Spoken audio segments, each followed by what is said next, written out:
இயேசு கிறிஸ்துவினுடைய ஈடு இணையற்ற நாமத்தில் இந்த மாலை வேளையில் உங்கள் எல்லாரையும் நான் வாழ்த்துகிறேன். கர்த்தர் மிகவும் நல்லவர், நம்மை நேசித்தவர், நம்மை அழைத்தவர், இதுவரைக்கும் நம்மை நடத்தி இருக்கிறார், இனியும் நடத்துவதற்கு அவர் உண்மையுள்ளவராக இருக்கிறார். ஆராதனையிலே நம்மோடு கூட இடைப்பட்டவர், அவருடைய பிரசன்னத்தின் மேன்மையினாலே நம்மை நிறைத்தவர். இந்த மாலை வேளையில் நம்முடைய வார்த்தையின் மூலமாகவும் நம்மோடு கூட பேசுவாராக. அந்த வார்த்தைக்கு நம்முடைய செவிகளை, நம்முடைய இருதயத்தை திறந்து செவி கொடுக்கவும் ஆண்டவர் நமக்கு கிருபை தருவாராக. வாசிக்கலாம் 2 கொரிந்தியரின் புஸ்தகம் 9வது அதிகாரம் 8வது வசனம். 2 கொரிந்தியர் 9வது அதிகாரம் 8வது வசனம். மேலும் நீங்கள் எல்லாவற்றிலும் எப்பொழுதும் சம்பூரணம் உடையவர்களாயும் சகலவித நற்கிரியைகளிலும் பெருகுகிறவர்களாயும் இருக்கும்படியாக தேவன் உங்களிடத்தில் சகலவித கிருபையையும் பெருக செய்ய வல்லவராயிருக்கிறார். முதலாவது, ஆண்டவர் சம்பூரணம் உடையவர்களாய் இருக்க பெருக செய்ய வல்லவராய் இருக்கிறார். இரண்டாவது, சகலவித நற்கிரியைகளிலும் பெருக செய்ய அவர் வல்லவராய் இருக்கிறார். அது மாத்திரமல்ல, ஆண்டவர் ஏதோ சும்மா சந்தோஷப்படுத்தி விட்டு போக கிருபையை பெருக செய்யவில்லை. நம்மை மேன்மை உள்ளவர்களாக சித்தரித்து காட்டுவதற்காகவும் கிருபையை பெருக செய்யவில்லை. கிருபையை ஆண்டவர் பெருக செய்வதனுடைய காரணம், நம்முடைய வாழ்க்கையிலே சகலவித நற்கிரியைகளிலும் நாம் பெருக வேண்டும். அல்லேலூயா. கிருபையை ஆண்டவர் பெருக செய்கிறார். நல்லது. அதைவிட ஆண்டவர் நம்மிடத்தில் எதிர்பார்ப்பது, அவருடைய பிள்ளையாய் இருக்கிற, அவரை சேவிக்கிற, அவரை ஆராதிக்கிற அவருடைய பிள்ளையினுடைய வாழ்க்கையிலே தேவன் எதிர்பார்ப்பது சகலவித நற்கிரியைகளிலும் பெருக தேவன் விரும்புகிறார். வேதத்திலே பெருக்கம் என்று சொல்லும் பொழுது 3 காரியத்திற்கு பெருக்கம் அடையாளமாய் சொல்லப்பட்டிருக்கிறது. காலை வேளையில் உங்களோடு கூட நான் பகிர்ந்து கொண்டேன். முதலாவது பெருக்கம் ஆசீர்வாதத்திற்கு உரியது. எல்லாவற்றையும் விரிவாக சொல்ல நேரம் இல்லை, ஆகவே நான் கடந்து போகிறேன். இரண்டாவது, அவசியமானது. பெருக்கம் அவசியமானது. மூன்றாவது, அது தேவனுடைய ஆசையை குறிக்கிறதா இருக்கிறது. அது மாத்திரமல்ல, ஒரு கர்த்தருடைய பிள்ளையினுடைய வாழ்க்கையிலே 3 விதமான நற்கிரியைகள் உண்டு. அந்த முதல் நற்கிரியை ஆண்டவர் நம்மிலே அதை துவக்குகிறார். எந்த மனிதனும் அதை துவக்கவில்லை, எந்த சக்தியாலும் அதை துவக்க முடியாது. அவரே அந்த நற்கிரியை துவக்குகிறார். அந்த நற்கிரியை என்னவென்று சொன்னால், உருமாற்றம் செய்கிறதான ஒரு நற்கிரியை. இரண்டாவது ஒரு நற்கிரியை உண்டு. மார்க் 14:6 பார்த்தோம்.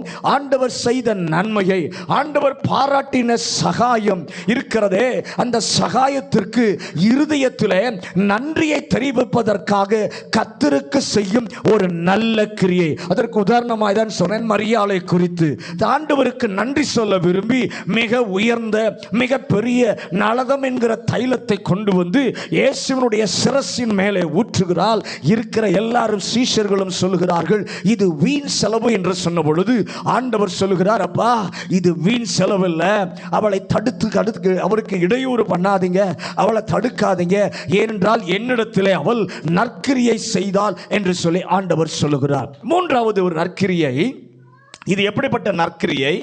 இயேசுவிலே நீங்களும் நானும் மாற்றம் அடைந்து இயேசுவுக்கு நன்றி சொல்லுகிற ஒரு வாழ்க்கையாய் நாம் வாழுவோம் என்றால், முதல் 2 நற்கிரியையும், முதல் 2 அனுபவம் நம்முடைய வாழ்க்கையில இருக்குமானால், நம்முடைய வாழ்க்கையில நடைபெற்றால், மூன்றாவது ஒன்று நிச்சயமாக இருக்கும். அது என்னவென்று சொன்னால், பிறருக்கு நாம் நற்கிரியை செய்வோம். நாம் அறிந்தவர்களோ அறியாதவர்களோ யாராய் இருந்தாலும் அவர்களுக்கு நற்கிரியை செய்ய ஒரு மாதிரியாக கர்த்தர் நம்மை வைத்திருக்கிறார். அல்லேலூயா.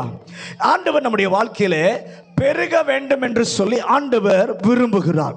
4 ஒரு கர்த்தருடைய பிள்ளையினுடைய வாழ்க்கையிலே 4 விதமான நற்கிரியைகள் உண்டு. இன்னும் சொல்ல போனால் 4 விதமான அர்த்தங்களை, வித்தியாச அர்த்தங்களுடைய நற்கிரியைகள் கர்த்தருடைய பிள்ளைகள் ஒவ்வொருவரும் பெருக வேண்டும் என்று சொல்லி விரும்புகிறார். அவர் நம்மில் எதிர்பார்க்கும் நற்கிரியை நம்மிலே இருக்கும்படியாக இந்த மாலை வேளையிலே ஒரு எதிர்பார்ப்போடு இந்த கர்த்தருடைய வார்த்தையை கேட்க கர்த்தர் நமக்கு உதவி செய்வாராக. அல்லேலூயா. நீர் எதிர்பார்க்கும் பெருக்கம் ரெண்டாவது நான் ஏற்படுத்த வேண்டிய ஒன்று. முதலாவது காரியத்தை, ரெண்டு காரியம் சொன்ன, பெருக்கத்தை ஆண்டவர் கொண்டு வருகிறார். ரெண்டாவது நற்கிரியை, அதையும் நம்முடைய வாழ்க்கையில் ஆண்டவர் செய்கிறார். ஆனால் மூன்றாவது ஒரு பகுதி இருக்கிறதே, அதை நீங்களும் நானும் தான் செய்ய வேண்டும். நீங்களும் நானும் தான் அதை ஏற்படுத்த வேண்டும். அல்லேலூயா. ஆண்டவருடைய எதிர்பார்ப்பை நீங்களும் நானும் நிறைவேற்ற வேண்டும். தீத்துவின் புஸ்தகத்தில் இந்த 4 நற்கிரியைகளை குறித்து சொல்லப்பட்டிருக்கிறது. ஒரு சின்ன புஸ்தகம், 3 அதிகாரங்களை உடையதான அந்த புஸ்தகத்தில் அப்போஸ்தலனாகிய பவுல் தீத்துவிற்கு நினைப்பூட்டி எழுதும்படி சொல்கிறார். அப்படி எழுத காரணம் என்ன? தீத்து 2:7 சொல்கிறார், தீத்துவே, உன்னை நற்கிரியைகளுக்கு மாதிரியாக நீ காட்டுவாயாக. இந்த நற்கிரியைகளுக்கு, நற்கிரியை செய்வதற்கு பிறருக்கு நீங்களும் நானும் முன்மாதிரியாய் இருக்க வேண்டும் என்று சொல்லி கர்த்தர் சொல்கிறார். முதலாவது குட் வர்க், நற்கிரியை என்னவென்று சொன்னால் பக்தி வைராக்கியம் என்கிற ஒரு நற்கிரியை. காலையில் பல காரியங்களை குறித்து உங்களோடு கூட நான் பகிர்ந்து கொண்டேன். இந்த மாலையில் இரண்டாவது காரியத்திற்கு நேராக நாம் கடந்து செல்லுவோம். இரண்டாவது நற்கிரியை தீத்துவின் புஸ்தகம் 3வது அதிகாரம் முதல் 2 வசனங்கள். தீத்துவின் புஸ்தகம் 3ஆம் அதிகாரம் முதல் 2 வசனங்கள். துரைத்தனங்களுக்கும் அதிகாரங்களுக்கும் கீழ்ப்படிந்து அடங்கி இருக்கவும் சகலவித நற்கிரியைகளையும் செய்ய ஆயத்தமாய் இருக்கவும், ஒருவனையும் தூசியாமலும் சண்டை பண்ணாமலும் பொறுமை உள்ளவர்களாய் எல்லா மனுஷருக்கும் சாந்த குணத்தை காண்பிக்கவும் அவர்களுக்கு நினைப்பூட்டு. அல்லேலூயா. இரண்டாவது நற்கிரியை என்னென்று சொன்னால் செய்ய ஆயத்தமாயிருங்கள். முதலாவது என்னது? பக்தி வைராக்கியம் என்கிற நற்கிரியை. இரண்டாவது இங்கே ஆண்டவர் என்ன சொல்லுகிறார் என்று சொன்னால், இதை செய்ய ஆயத்தமாயிருங்கள். சமயம் வாய்த்தாலும் வாய்க்காவிட்டாலும் இதை செய்ய ஒரு கர்த்தருடைய பிள்ளை எப்பொழுதும் ஆயத்தமாய் இருக்க வேண்டும். இது என்ன? அந்த வசனத்தை பாருங்க. அதிகாரங்கள், துரைத்தனங்கள் என்று சொல்லுகிறார். இது இங்கே இருக்கிறது. நம்முடைய சமுதாய வாழ்வு, அதிகாரங்கள், அரசாங்கம், ஆளுகை அமைப்பு, சமுதாயம் என்கிற நிலையிலே முதலாவது நானும் தேவனும், இரண்டாவது நான் வாழும் சமுதாயம். அந்த சமுதாயத்தில் ஒரு கர்த்தருடைய பிள்ளை எப்பவும் ஆயத்தமாயிருக்க வேண்டும். எதற்கு ஆயத்தமாயிருக்க வேண்டும்? நற்கிரியை செய்ய ஆயத்தமாயிருக்க வேண்டும். அந்த நற்கிரியை என்ன? 2வது வசனத்தை பாருங்கள். தூசியாமலும் சண்டை பண்ணாமலும் பொறுமை உள்ளவர்களாக சாந்த குணத்தை காண்பிக்க. 3வது வசனத்தில் நீங்கள் பார்க்கும் பொழுது, முற்காலத்தில் அப்படி இருந்தீர்கள், இப்பொழுதோ அப்படி இல்லை. இந்த நற்கிரியை என்பது நீங்கள் மனுஷருக்கு காண்பிக்க வேண்டிய ஒரு நற்கிரியை. பெருமைப்படுத்த அல்ல, காண்பிக்க வேண்டியது. எங்கே காண்பிக்க வேண்டும்?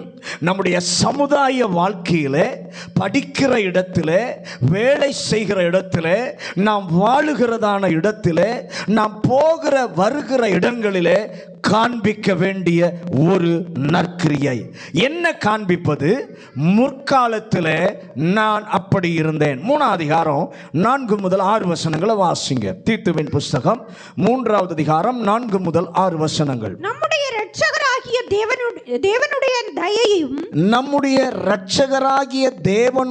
தயையும் மனுஷர் மேலுள்ள அன்பும் பிரசன்னமான போது தாம் செய்த நீதியின் கிரியைகளின் நிமித்தம் அவர் நம்மை ரட்சியாமல் தமது இரக்கத்தின்படியே மறுஜென்மம் முழுக்கினாலும்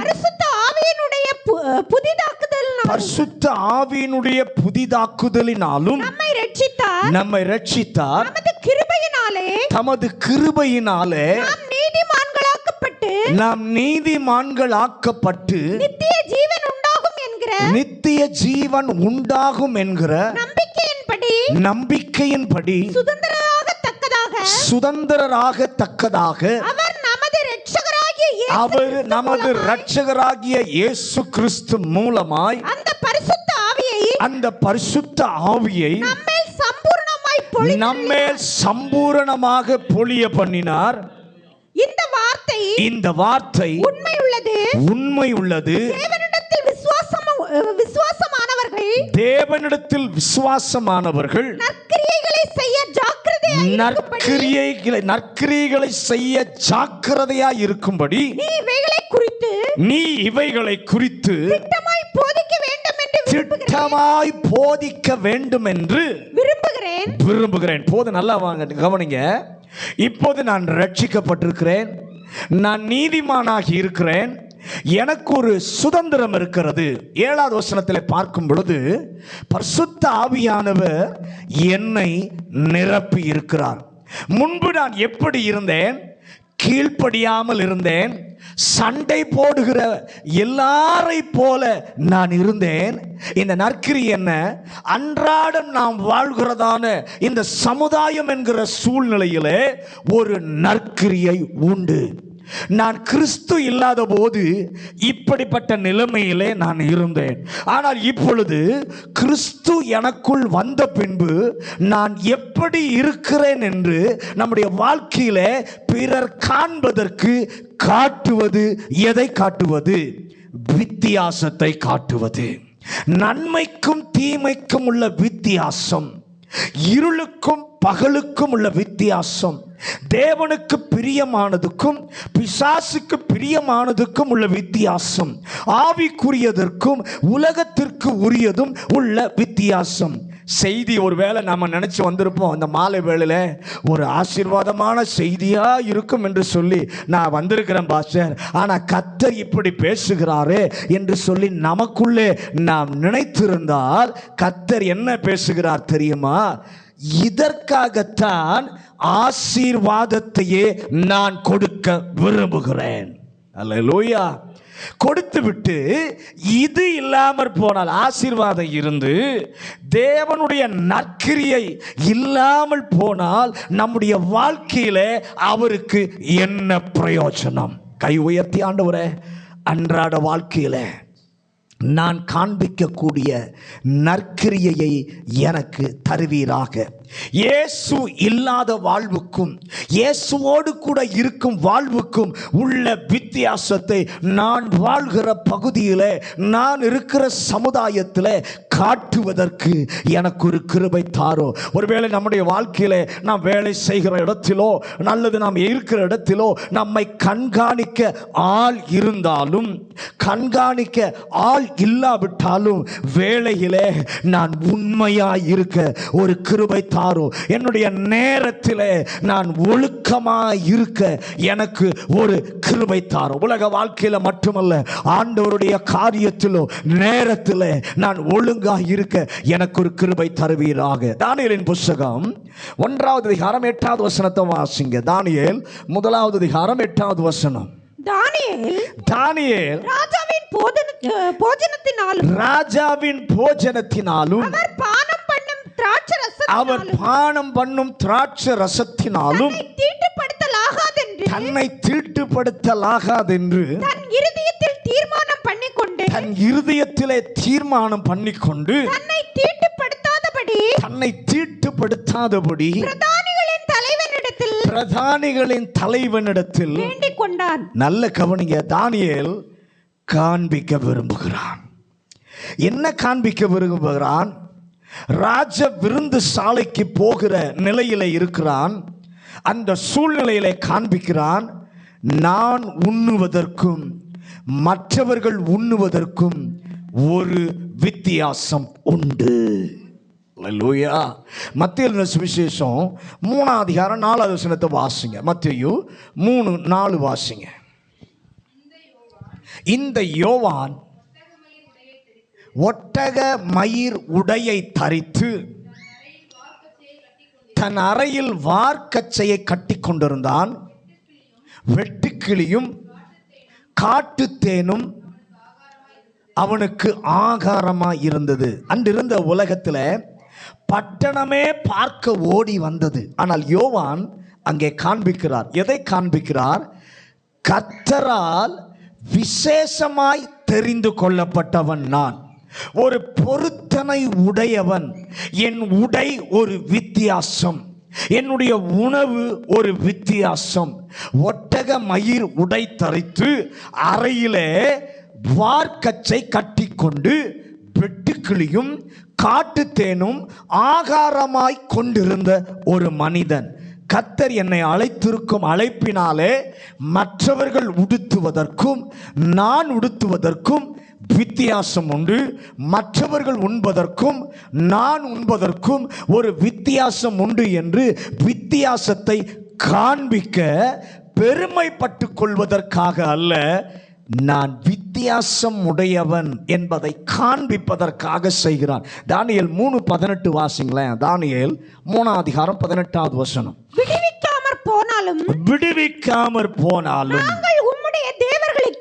நாங்கள் உம்முடைய தேவர்களுக்கு ஆராதனை செய்வதும் இல்லை, நீர் நிறுத்தின பொற்சிலையை பணிந்து கொள்வதும் இல்லை என்கிறது ராஜாவாகிய உமக்கு அல்லேலூயா.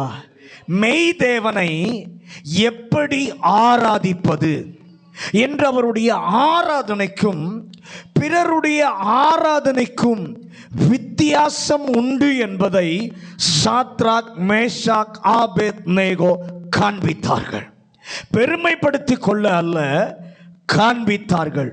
கர்வத்தோடு அல்ல, காண்பித்தார்கள். மோசே ஒரு எபிரேய பிள்ளை.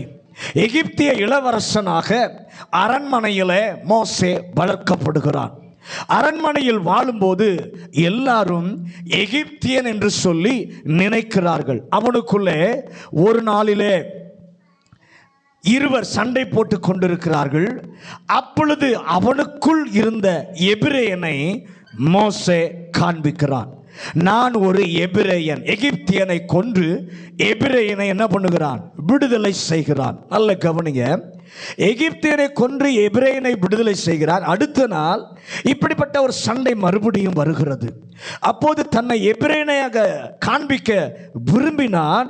அங்கிருந்தவர்கள் எபிரேயனாய் அவனை பார்க்கவில்லை, எகிப்தியனாக அவனை என்ன பண்ணுகிறார்கள்? பார்க்கிறார்கள். உன்னை அதிகாரியாக வைத்தவன் யார் என்று சொல்லி கேட்கிறார்கள். அன்று இருந்த அதிகாரிகள் எகிப்தியர்கள். அந்த இடத்தை விட்டு மோசே என்ன பண்ணுகிறான்? ஓடி விடுகிறான். மீதியான் தேசத்திற்கு போகிறான். அங்கே போனால் அங்கே உள்ள மனிதர் சொல்லுகிறான், அவங்க என்ன சொல்றாங்க? இவன் ஒரு எகிப்தியன். அங்கிருந்த எல்லா நாட்களிலும் எகிப்தியன் என்று தான் கணிக்கப்பட்டான். ஆனால் கர்த்தர் மோசேயை சந்தித்து மறுபடியும் எகிப்திற்கு கர்த்தர் அனுப்புகிறார். அல்லேலூயா. இப்போது வரும்போது அவன் மீதியானியனும் அல்ல, எகிப்தியனும் அல்ல, முழுக்க முழுக்க இஸ்ரவேலனாக தன்னை காண்பிக்கிறான். அல்லேலூயா. பகிரங்கமாக காண்பிக்கிறான். எப்படி முடிந்தது? இப்போது கர்த்தருடைய அழைப்பு அவன் மேலே உண்டு, கர்த்தருடைய அதிகாரம் அவன் மேலே உண்டு, கர்த்தருடைய எதிர்பார்ப்பு அவன் மேலே உண்டு. ஆகவே மோசே தன்னை எகிப்தியனாகவோ மீதியானியனாகவோ காண்பிக்கவில்லை, தேவ பிள்ளை என்று சொல்லி காண்பிக்கிறான். கரம் உயர்த்தி ஆண்டவருக்கு ஒரு நன்றி சொல்லுங்க. ஹல்லேலூயா. ஆண்டவரே, உம்முடைய பிள்ளை என்பதை நான் வாழ்கிற சமுதாயத்தில் காண்பிக்க கர்த்தர் என்னுடைய வாழ்க்கையில பழைய வாழ்வுக்கும் இப்போது உள்ள வாழ்க்கைக்கும் வித்தியாசத்தை நான் வெளிப்படுத்த எப்பவும் ஆயத்தமாயிருக்க எனக்கு ஒரு கிருபை தாரும் ஆண்டவரே. கண்மூடித்தனமாக காட்ட சொல்லவில்லை, சூழ்நிலையை பார்த்து ஞானமாய் அதற்கென்று நம்மை ஆயத்தப்படுத்தி காண்பிக்க கர்த்தர் எதிர்பார்க்கிறார். 2 தீமோத்தேயு 2:21 ஆகையால் ஒருவன் இவைகளை விட்டு தன்னை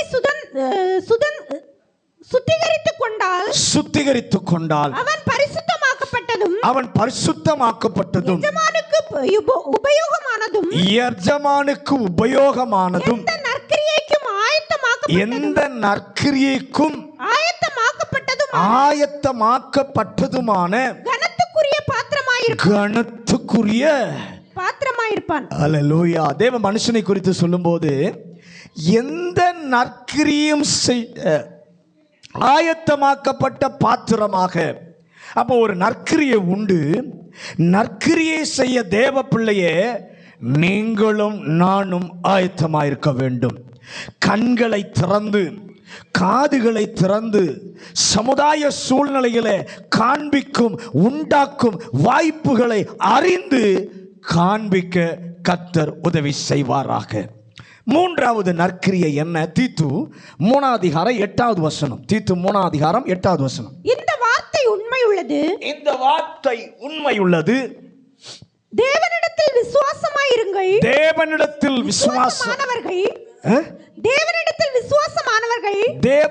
விசுவாசமானவர்கள் நற்கிரியைகளை செய்ய ஜாக்கிரதையாய் இருக்கும்படி இவைகளை குறித்து திட்டமாய் போதிக்க வேண்டும் என்று விரும்புகிறேன். இவைகளே நன்மையும் மனுஷருக்கு பிரயோஜனமானவைகள். முதலாவது பக்தி வைராக்கியம் என்கிற நற்கிரியை. இரண்டாவது அதை செய்ய, நற்கிரியை செய்ய ஆயத்தமாய் இருக்க வேண்டும். மூன்றாவது நற்கிரியை செய்ய ஜாக்கிரதையாய் இருக்க வேண்டும். அல்லேலூயா. இந்த நற்கிரியை பற்றி சொல்லும் பொழுது வைராக்கியமாய் இரு என்று சொல்லவில்லை, ஆயத்தத்தோடு இரு என்று சொல்லவில்லை, செய்யும்படி கவனமாயிரு. பக்கத்தில் சொல்லுங்க, இந்த நற்கிரியை செய்ய கவனமாயிரு. நாம் செய்வதற்கு கவனமாயிருக்க நம்மிடத்தில் கர்த்தர் எதிர்பார்க்கிறார். அப்படி என்ன நற்கிரியை? 8வது வசனத்தினுடைய கடைசியை பாருங்க. இவைகளே மனுஷருக்கு நன்மையும் பிரயோஜனமாய் இருக்கிறது. நன்மை எதற்கு? பிரயோஜனம் மனுஷருக்கு என்று சொல்லி இருக்கிறது. அப்ப தேவராஜ்யத்திற்கு அது நன்மை, மனிதருக்கு உபயோகம். இந்த நற்கிரியை செய்யும்போது தேவராஜ்யத்திற்கு நன்மை உண்டாகும், மனிதருக்கு பிரயோஜனம் உண்டாகும். அது உறுதியான தாக்கத்தை ஏற்படுத்துகிற ஒரு நற்கிரியை. தேவராஜ்யத்திற்கு நன்மை கொடுக்கிறது, மனிதருக்கு ஆசீர்வாதத்தை பிரயோஜனத்தை கொடுக்கிறது. அது என்ன? நம்முடைய வாழ்க்கையினுடைய சாட்சி. தீத்துவின் புஸ்தகம் 2வது அதிகாரம் 9வது வசனம் 10வது வசனம் வாசிங்க. தீத்துவின் புஸ்தகம் 2வது அதிகாரம் 9வது வசனம் 10வது வசனம். வேலைக்காரர் நம்முடைய இரட்சகராகிய தேவனுடைய உபதேசத்தை எல்லாவற்றிலும் அலங்கரிக்கத்தக்கதாக தங்கள் எஜமான்களுக்கு கீழ்ப்படிந்திருந்து எதிர்த்து பேசாமல் எல்லாவற்றிலும் பிரியம் உண்டாக நடந்து கொள்ளவும் திருடாமல் இருந்து சகல விதத்திலும் நல் உண்மையை காண்பிக்கவும் புத்தி சொல்லு. இயேசுவை ஏற்றுக்கொண்டதான ஒரு நபர் தன்னுடைய வாழ்க்கையில வித்தியாசமான, நேர்மையான, பக்தி விருத்தியான ஒரு சாட்சியுள்ள வாழ்வு இருந்தால் அதன் மூலம் கர்த்தருடைய உபதேசம் அலங்கரிக்கப்படுகிறது. பக்கத்தில் சொல்லுங்க, ஒரு கர்த்தருடைய பிள்ளையினுடைய வாழ்க்கையில வித்தியாசமான, நேர்மையான, பக்தி விருத்தியான, சாட்சி உள்ள வாழ்க்கை இருந்தால் அதன் மூலம் கர்த்தருடைய உபதேசம் அலங்கரிக்கப்படுகிறது. தேவராஜ்யத்திற்கு ஆத்துமாக்கள் ஈர்க்கப்படுகிறார்கள். அது பிறரை சிந்திக்க வைக்கிறது. அந்த வாழ்வு பிறருக்கு இடரலாய் இராமல் ஆசீர்வாதமான வாழ்வாய் இருக்க செய்கிறது. நற்கந்தமான ஒரு வாழ்வாய் இருக்கிறது. தீத்துவின் புஸ்தகம் 3வது அதிகாரம் 9-10 வசனங்களை வாசிங்க. புத்தீனமான தர்க்கங்களையும் வம்ச வரலாறுகளையும் சண்டைகளையும் நியாய பிரமாணத்தை குறித்து உண்டாகிற வாக்குவாதங்களையும் விட்டு விலகு. அவைகள் அப்பிரயோஜனமும் வீணுமாயிருக்கும்.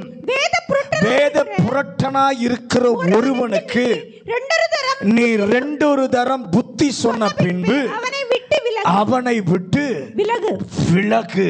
இந்த நற்கிரியை என்ன? நாம் செய்யும் பல காரியங்களை விட நாம் விலகும் காரியங்களை இந்த வேத பகுதியில் ஆண்டவர் எழுத வைத்திருக்கிறதை நாம் பார்க்கிறோம். அல்லேலூயா. சொல்லப்பட்டுள்ள வார்த்தை என்ன? சண்டை, விரோதம், தர்க்கம், வாக்குவாதம், கட்டுக்கதை. இவையெல்லாம் என்ன பேச்சு அப்படின்னு பார்த்தீங்கன்னா, ஆத்திரத்தோடு வந்தால் சண்டையாக மாறுகிறது. நான் பிடித்ததை நிரூபித்தே ஆக வேண்டும் என்ற பிடிவாதம் இருந்தால் வாக்குவாதமாக மாறுகிறது. பிறர் சொல்வதை ஏற்க மனதில்லாதிருந்தால் தர்க்கமாக மாறுகிறது. நேரத்தை போக்குவது என்றால் கட்டுக்கதையாக மாறுகிறது. இதை குறித்து ஜாக்கிரதையாய் இருக்க இந்த வேத பகுதி நமக்கு சொல்லிக் கொடுக்கிறது. அல்லேலூயா. என்ன ஜாக்கிரதை? நம்முடைய வாழ்க்கையில குறிப்பாக நம்முடைய பேச்சின் மூலமாக, நம்முடைய பழக்கத்தின் மூலமாக யாரோடு தொடர்பு கொள்கிறோமோ, 9வது வசனம் சொல்லுகிறது பேச்சை குறிப்பது, 10வது வசனம் தொடர்பை குறிக்கிறது. இவைகளிலே நாம் கவனமாயிருக்க கர்த்தர் விரும்புகிறார். கை உயர்த்தி, ஆண்டவரே என்னுடைய பேச்சில், என்னுடைய தொடர்பை குறித்து நான் கவனமாய் இருக்க எனக்கு உதவி செய்யும். இந்த விதமான பேச்சு எனக்கு இருக்கக்கூடாது. கிருபை பொருந்தின பேச்சு என்னிலே இருக்க வேண்டும். தேவ பக்தியான பேச்சு என்னிலே இருக்க வேண்டும். கை உயர்த்தி, ஆண்டவரே என்னுடைய வாழ்க்கை சாட்சி உள்ள வாழ்வில், என் பேச்சிலும் என்னுடைய உறவிலும் நான் தவிர்க்க வேண்டியதை கவனமாயிருந்து தவிர்க்க எனக்கு கர்த்தர் உதவி செய்வீராக. 4வது நற்கிரியை தீத்துவின் புஸ்தகம் 3வது அதிகாரம் 14வது வசனம். தீத்து 3வது அதிகாரம் 14வது வசனம். நம்முடையவர்களும் கனியற்றவர்களாய் இராதபடி குறைகளை நீக்குகிறதற்கு ஏதுவாக நற்கிரியைகளை செய்ய பழகட்டும். 4வது நற்கிரியை செய்ய பழக வேண்டும். முதலாவது பக்தி வைராக்கியம் என்கிற நற்கிரியை, 2வது செய்ய ஆயத்தமாய் இருக்க வேண்டும், 3வது ஜாக்கிரதையாய் இருக்க வேண்டும், 4வது நற்கிரியை செய்ய பழக வேண்டும். இப்போ பக்கத்தில் பார்த்துருக்கு, அவங்கள பார்த்து முகத்தை பார்த்து சொல்லுங்க, நற்கிரியை செய்ய பழக வேண்டும். ஆண்டவரே, நான் பழக வேண்டிய ஒரு நற்கிரியை உண்டு, இது தானாக வராது. பக்கத்தில் பார்த்து சொல்லுங்க, நான் பழக வேண்டிய, செயல்படுத்த வேண்டிய நற்கிரியை உண்டு, அது தானாக வராது, பழக வேண்டும். 3வது அதிகாரம் 13வது வசனத்தை வாசிங்க. தீத்து 3. நியாய சாஸ்திரியாகிய சேனாவுக்கும் அப்பல்லோவுக்கும் ஒரு குறைவில்லாதபடிக்கு அவர்களை ஜாக்கிரதையாய் விசாரித்து வழிவிட்டு அனுப்பு. நம்மிடம் வருபவர்கள் வாழ்க்கையிலே குறை இருந்தால் அந்த குறையை நீங்களும் நானும் நீக்க வேண்டும். குறையை நீக்குவது என்னுடைய வாழ்க்கையிலே, இந்த நற்கிரியையிலே நான் பழக வேண்டும். பிறருடைய பாரத்தை நான் சுமக்க, தேவ ராஜ்யத்தின் தேவையை சந்திக்க, மிஷனரி பணியின் அவசியத்திலே என்னால் முடிந்ததை செய்ய நான் பழக வேண்டும். பழகுகிற கிருபையை கர்த்தர் தாரும். இந்த நற்கிரியைக்குத்தான் ஆண்டவர் பலன் உண்டு என்று சொல்லுகிறார். யாருக்கு பலன் உண்டு? இந்த நற்கிரியை யார் செய்கிறார்களோ அந்த ஆளுக்கு பலன் உண்டு. இதை செய்யும் போது பரலோகத்தில் நம்முடைய கணக்கில் ஆண்டவர் பலனை பெருக செய்கிறார். அல்லேலூயா, அல்லேலூயா. இந்த 4 நற்கிரியைகளையும் செய்ய தேவன் நம்மிடத்தில் சகலவித கிருபையையும் பெருக செய்ய வல்லவராய் இருக்கிறார். கை உயர்த்தி, ஆண்டவரே, நீர் எதிர்பார்க்கக்கூடிய இந்த 4 விதமான நற்கிரியைகளின் பெருக்கத்தை உடையவளாய் இருக்க எங்களுக்கு கிருபை தருவீராக. ஆண்டவர் கொடுக்கிற பெருக்கம், ஆண்டவர் ஏற்படுத்துகிற நற்கிரியை, அது மாத்திரமல்ல நாம் செய்ய வேண்டிய நற்கிரியை, இதையெல்லாம் செய்ய கிருபை ஆண்டவர் தர வேண்டும் என்று சொன்னால், கிருபையை ஆண்டவர் பெருக செய்ய வேண்டுமானால் நம்மிடத்தில் கர்த்தர் 2 காரியங்களை எதிர்பார்க்கிறார். முதலாவது யோவான் 6வது அதிகாரம் 28, 29. யோவான் 6வது அதிகாரம் 28, 29. அப்பொழுது அவர்கள் அவரை நோக்கி தேவனுக்கேற்ற கிரியைகளை நடப்பிக்கும்படி நாங்கள் என்ன செய்ய வேண்டும் என்றார்கள். இயேசு அவர்களுக்கு பிரதியுத்தரமாக அவர் அனுப்பினவரை நீங்கள் விசுவாசிப்பதே தேவனுக்கு ஏற்ற கிரியையாய் இருக்கிறது. முதலாவது ஆண்டவர் கேட்பது இயேசுவை குறித்த, இயேசுவின் மேலுள்ள விசுவாசம் வளர நம்மிடத்தில் ஆண்டவர் கேட்கிறார். ஆண்டவர் கை உயர்த்தி, ஆண்டவரே, என்னிலே விசுவாசத்தை வர்த்திக்க செய்வீராக. விசுவாசம் வளர வளர நற்கிரியையிலே வளருவதற்கு அது உதவியாயிருக்கும். நாம் ஆண்டவரை அறிந்திருக்கிறோம், ஆனால் இயேசுவின் மேலுள்ள விசுவாசத்தில் இன்னும் வளர ஆண்டவர் கேட்கிறார். அப்படி விசுவாசத்தில் வளர வளர நற்கிரியையில் நாம் வளருவதற்கும் அது உதவியாயிருக்கும். 2வது ஆண்டவர் கேட்பது எபிரேயர் 10வது அதிகாரம் 24வது வசனம். எபிரேயர் 10வது அதிகாரம் 24வது வசனம். மேலும் அன்புக்கும் நற்கிரியைகளுக்கும் நாம் ஏவப்படும்படி ஒருவரை ஒருவர் கவனித்து. பக்கத்தில் பசங்க, 2வது கண்டிஷன் என்ன தெரியுமா? ஒருவரை ஒருவர் கவனிக்க வேண்டும். எப்படி கவனிக்க வேண்டும்? வேதம் சொல்லுகிறது, சபை கூடி வருதலை விட்டு விடாதிருக்க வேண்டும். நம்மை வைத்திருக்கிற சபையிலே நம்முடைய இடம், நம்முடைய ஈடுபாடு, நம்முடைய வேலை மிக முக்கியமானது. பக்கத்தில் இருக்க கையை கொடுத்து சொல்லுங்களேன், நம்மை ஆண்டவர் வைத்திருக்கிற சபையில் நமக்கு ஒரு இடம் உண்டு, நமக்கு ஒரு ஈடுபாடு உண்டு, நமக்கு ஒரு வேலை உண்டு. அது ரொம்ப முக்கியம். அல்லேலூயா.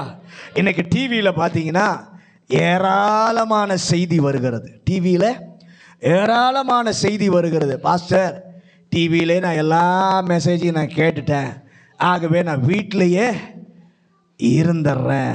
அப்படி அல்ல. ஆண்டவர் சொல்லுகிறார், கர்த்தர் நம்மை வைத்திருக்கிற மந்தையில் நமக்கு ஒரு பங்கு உண்டு. அதிலே நீ கவனமாக இருக்கணும். அந்த மந்தைக்கு கூடி வருதலை நீ விட்டு விடாதிருக்கவும் பற்றி கொள்ளவும் நீ கவனமாக இருக்க வேண்டும். அப்படி நீ இருந்தால்தான் அதன் மூலம் நற்கிரியை செய்ய நாம் ஏவப்பட முடியும். அல்லேலூயா. 2 கண்டிஷன் சொல்றாரு. விசுவாசத்தில், தேவன் மேலுள்ள, இயேசுவின் மேலுள்ள விசுவாசத்தில் நீ தினந்தோறும் இன்னும் வளரணும். அந்த விசுவாசம் வளர வரதான் நற்கிரியும் உன்னிடத்தில் வளருவதற்கு உதவியாக இருக்கும்.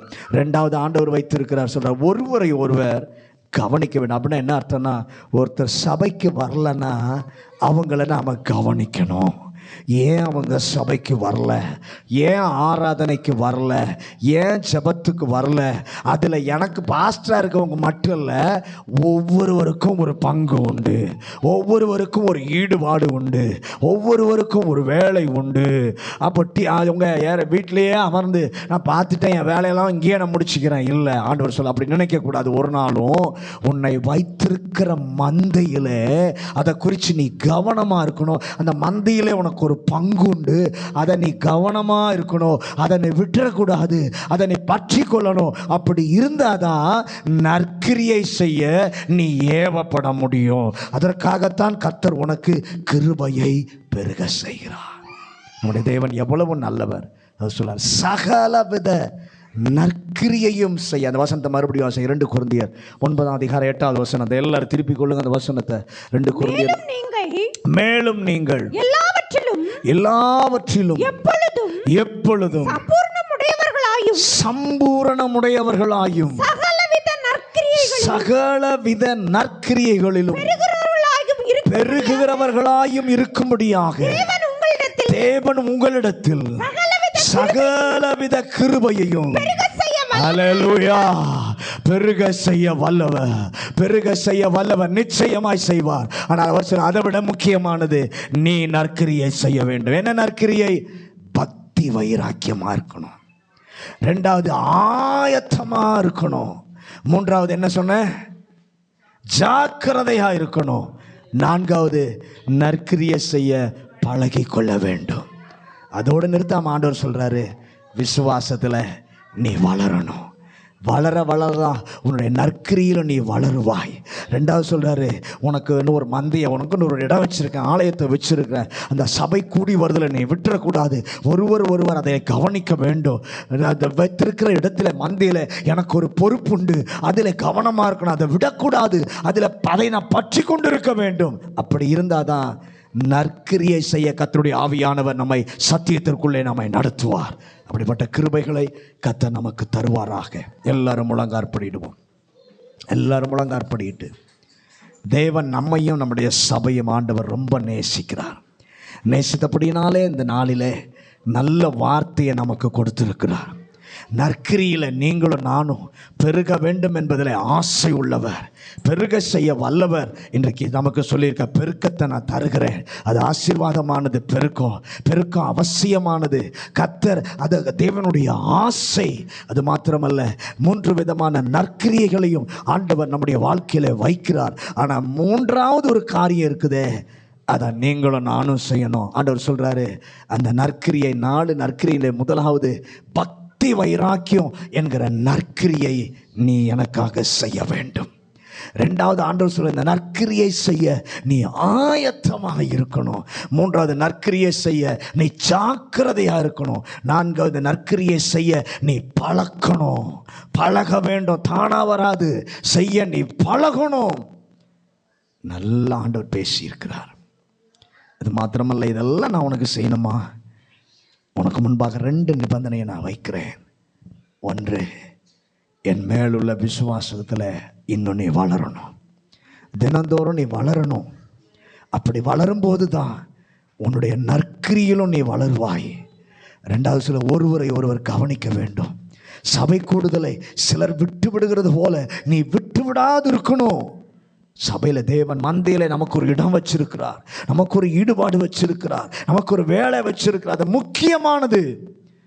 அதை விடாது இருக்க, பற்றி கொண்டு இருக்க, கவனமாக இருக்க கர்த்தர் சொல்லுகிறார். அப்படி இருக்கும்போது தான் நற்கிரியை செய்ய நீங்களும் நானும் ஏவப்பட முடியும்.